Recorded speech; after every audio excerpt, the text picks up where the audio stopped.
Mabilis ang update lang mga idol dito sa kakatapos lang na laban ni Salt Papi versus Tony Ferguson.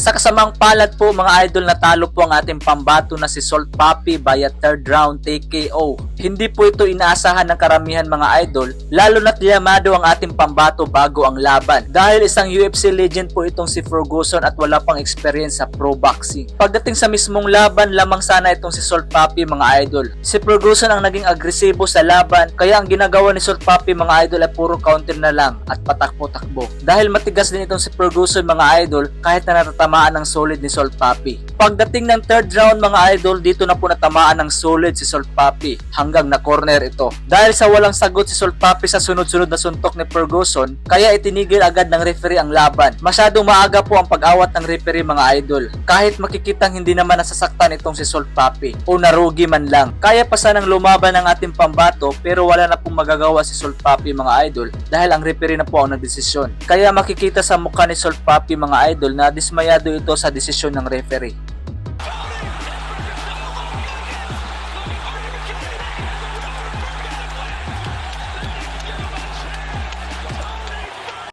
Kaya naman, ano ang masasabi nyo dito mga idol?